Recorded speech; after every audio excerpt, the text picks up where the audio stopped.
नमस्कार। देश काल में आपका स्वागत है। मैं हूं मुकेश कुमार। दोस्तों, बड़ा अजीब नज़ारा है।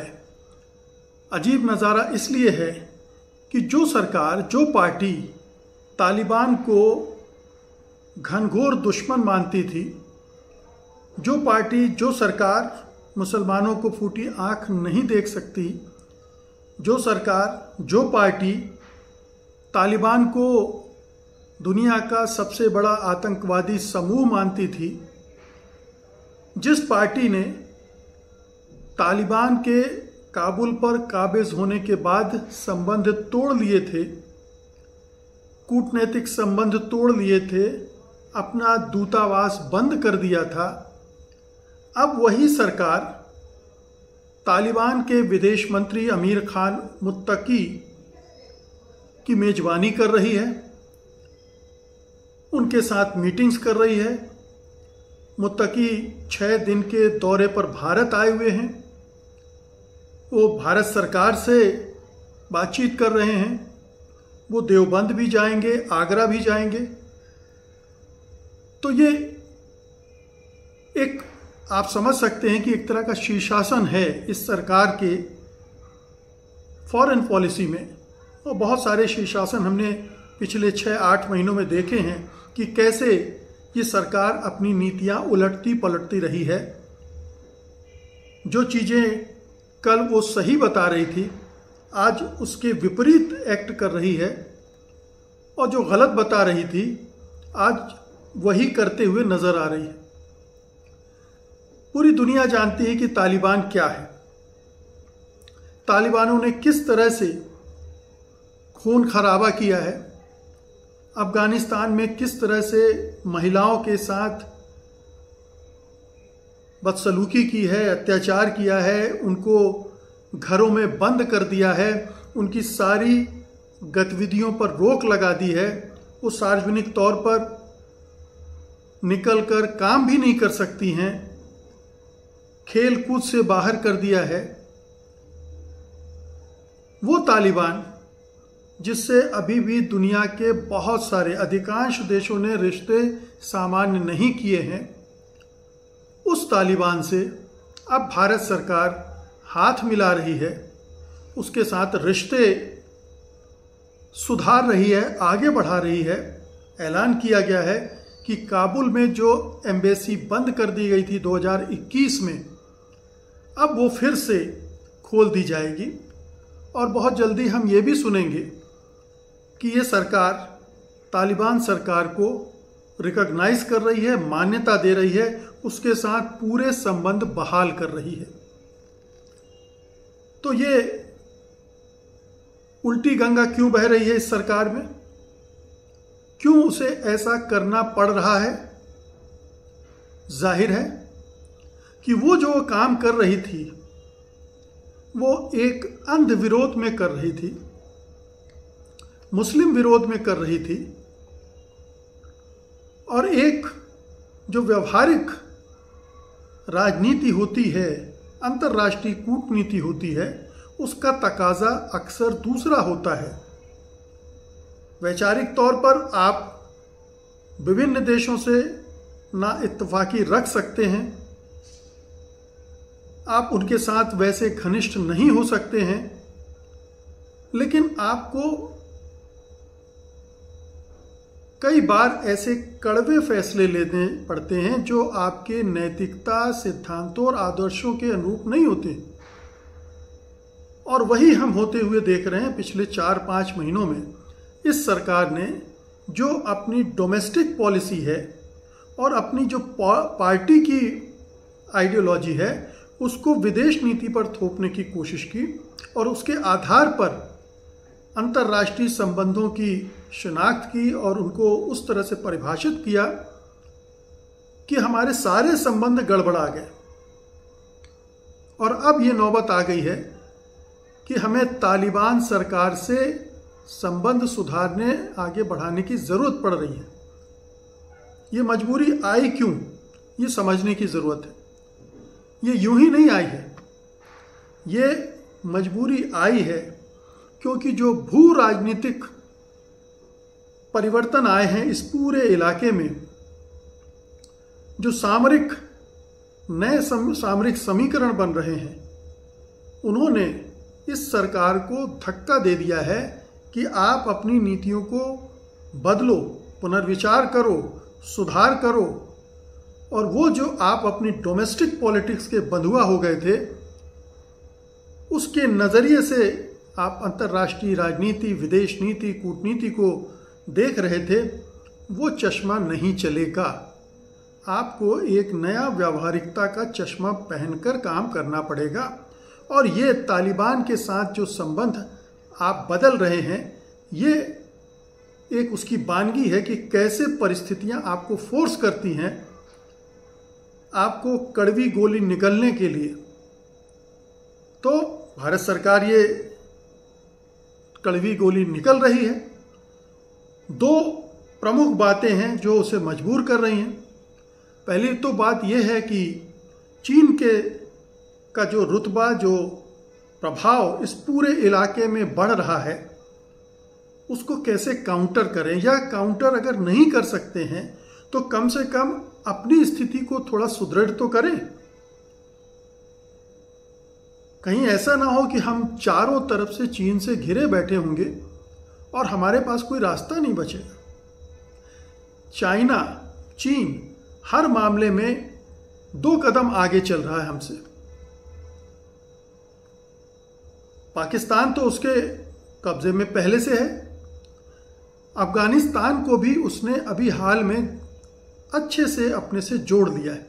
आपको याद होगा कि पाकिस्तान और अफगानिस्तान के विदेश मंत्रियों को चीन में बुलाकर चीन ने दोनों को मिलवाया था और दोनों देशों के बीच जो संबंधों की कड़वाहट थी उसको कम करने की कोशिश की थी।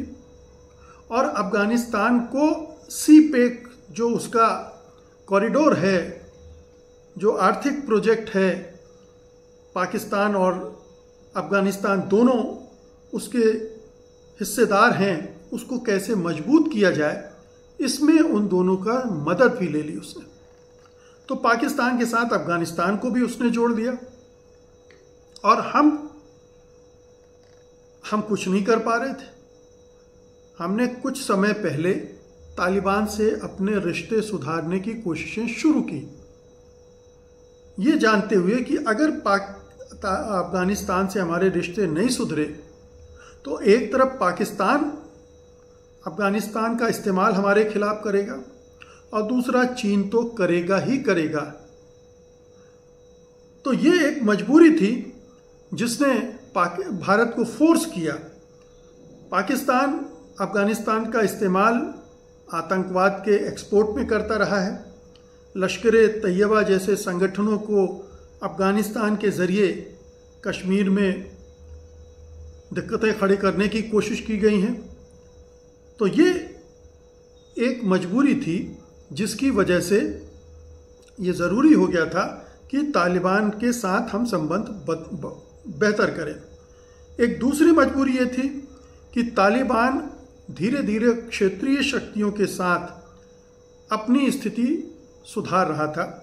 उसने रूस के साथ अपने संबंध बेहतर किए हैं, उसने ईरान के साथ अपने संबंध सुधारे हैं, उसने पाकिस्तान के साथ अपने संबंध को बेहतर किया है।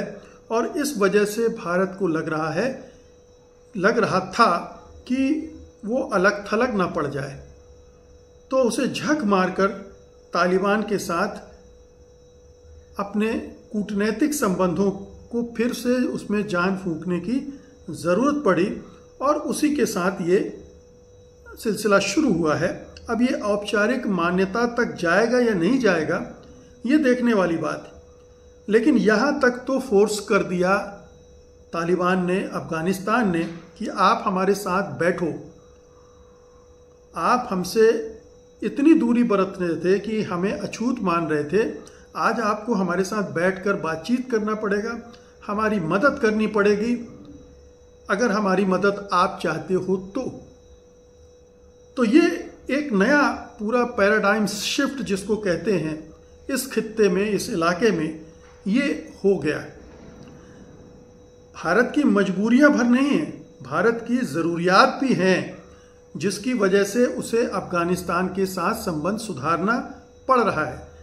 देखिए, ये हमें जानना चाहिए कि अफगानिस्तान के साथ हमारे भारत के संबंध सिंधु घाटी सभ्यता के ज़माने से हैं।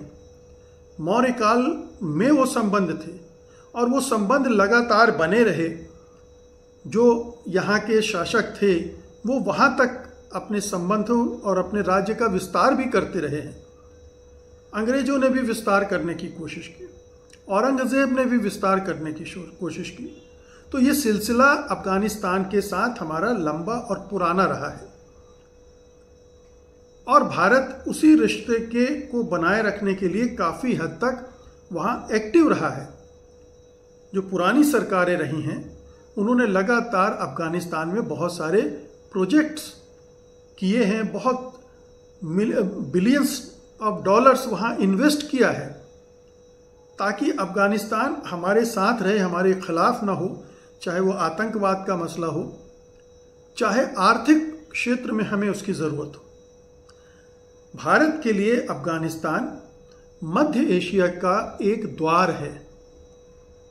चाबहार बंदरगाह से का जो प्रोजेक्ट है, उस प्रोजेक्ट के तहत भारत को पूरा मध्य एशिया से जाकर इन तमाम देशों में, जैसे तुर्कमेनिस्तान, अफगानिस्तान तो है ही, चाबहार से अफगानिस्तान, तुर्कमेनिस्तान, उज्बेकिस्तान जैसे तमाम देशों तक पहुंच मिलेगी। रूस तक वो पहुंचेगा। इसलिए अफगानिस्तान बहुत महत्वपूर्ण कड़ी हो जाती है। अगर आप चाबहार पोर्ट बना रहे हैं, उसका उपयोग करेंगे और अफगानिस्तान आपको कोऑपरेट नहीं करेगा तो वो द्वार आपके लिए बंद रहेगा। और उस द्वार के खुलने से आप गैस पाइपलाइन वगैरह बिछा सकते हैं, व्यापार के अवसर और खुल सकते हैं। तो ये आर्थिक हित भी हमारे उससे जुड़े हुए हैं। इसीलिए भारत ने पाकिस्तान में 500 से अधिक प्रोजेक्ट्स चला रखे हैं। 3 अरब डॉलर से अधिक का निवेश कर चुका है वो। भारत ने वहाँ सलमा नाम का जो बांध है उसमें उसको बनाने में अफगानिस्तान की मदद की है। वहाँ की जो संसद है उसको बनाने में भारत ने मदद की है। तो ये बहुत सारी चीज़ें ऐसी हैं जो भारत को ध्यान में रखनी पड़ती हैं। ये भी ध्यान में रखना चाहिए कि अभी भी अफगानिस्तान में ISIS जैसा आतंकवादी संगठन मौजूद है। भले ही बहुत एक्टिव ना हो, लेकिन वो तो कभी भी एक्टिव किया जा सकता है। तो वो उसकी उपस्थिति वहाँ मौजूद है और वो भारत के खिलाफ एक्टिव ना हो, ये भी सुनिश्चित करना बहुत ज़रूरी है। तो ये तमाम पहलू हैं जिनकी वजह से मोदी सरकार आज तालिबान के साथ संबंध बढ़ाने में, उससे हाथ मिलाने में, उससे गले मिलने में के लिए मजबूर हो गई। चीन का फैक्टर तो है ही, वो बहुत महत्वपूर्ण फैक्टर है। चीन ने, जैसा कि हम पहले भी बात करते रहे हैं, कि भारत की घेरेबंदी चारों तरफ से कर दी है। पाकिस्तान, अफगानिस्तान, उधर बांग्लादेश, म्यांमार, श्रीलंका, नेपाल, इन तमाम देशों में चीन की एक अच्छी खासी पैठ हो गई है और वो उसकी आर्थिक और सैन्य ताकत दोनों वजह से हुई है। और जिस तरह से टेक्नोलॉजी और साइंस में उसने ज़बरदस्त प्रोग्रेस की है, इन सारे देशों को उसकी ज़रूरत है। पाकिस्तान तो कर्ज में दबा हुआ है चीन के, बांग्लादेश को भी कर्ज दे रहा है, श्रीलंका को भी दे रहा है। तो ये चीन चूंकि इतना शक्तिशाली देश है, वो ये सब कर सकता है। भारत के पास उतनी आर्थिक ताकत नहीं है और ना ही सैन्य ताकत है। इसलिए उसे अपनी कूटनीति को, विदेश नीति को इस तरह से डिज़ाइन करना चाहिए था, बल्कि डिज़ाइन पहले थी। इस सरकार ने अपने अहंकार में और विदेश नीति का गलत उद्देश्यों के लिए प्रयोग करके उसमें बिगाड़ ला दिया और जिसका खामियाजा हमको भुगतना पड़ रहा है।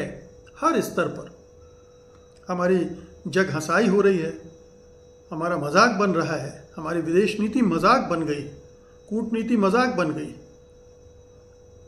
अभी भी मजाक बनी हुई है। कभी मोदी सरकार चीन की तरफ भागती है, कभी अमेरिका की तरफ भागने लगती है, कभी रूस की तरफ भागने लगती है। अभी भी कहीं कोई ऐसा नहीं दिखता कि एक लॉन्ग टर्म का विजन उस विदेश नीति में है जो इन तमाम फोर्सेस के साथ एक इस तरह का तालमेल डेवलप कर सके जो भारत के हितों की रक्षा करता हो। तो वो समझ और वो दूरदृष्टि अभी भी नदारद है, और इसीलिए इस तरह के फौरी कदम उठाए जा रहे हैं कि अब इससे संबंध बेहतर कर लो, अब उसके साथ जुड़ जाओ। ये तमाम चीज़ें उसी सूरत में होती हैं जब आपके पास कोई लॉन्ग टर्म का विजन नहीं होता है। आप बस मैनेज कर रहे होते हो डे टू डे अफेयर्स को, रिएक्ट कर रहे होते हो जो आपके आसपास घटनाएं घट रही हैं, डेवलपमेंट्स हो रहे हैं। आप रिएक्टिव हो जाते हो, प्रोएक्टिव नहीं रहते हो। और यही वजह है कि तालिबान के मामले में भी हम पाकिस्तान और चीन से पिछड़ चुके हैं, और अब जो कर रहे हैं वो ज़रूरी है, वो हमारी मजबूरी भी है, लेकिन उससे जितना लाभ हमें मिल सकता था वो नहीं मिल पाएगा अगर हम इसमें और बैक चैनल से होता। आप दुनिया को मत दिखाते, बहुत सारे काम बैक चैनल से होते हैं, कर सकते थे आप, लेकिन आप एक दूसरे पायदान पर खड़े होकर सोच रहे थे। आप जमीन पे नहीं थे, आप विश्वगुरु बन गए थे, आप दुनिया को सिखाने लगे थे कि कैसे दुनिया चलनी चाहिए। आप वार रुकवाने के एक्सपर्ट बनने लगे थे और यहाँ खुद वार शुरू करने लगे थे। तो इतने सारे कंट्राडिक्शंस हैं इस सरकार के सोच और काम में कि वो बार बार उभर कर सामने आ जाते हैं, और हमें बड़े कष्ट के साथ, खेद के साथ कहना पड़ता है कि ये भारत जैसे विशाल देश के लिए कतई ठीक नहीं है। ये दुर्भाग्यपूर्ण है, उसके भविष्य के लिए बहुत नुकसानदेह है। बहुत बहुत शुक्रिया आपका, धन्यवाद, नमस्कार।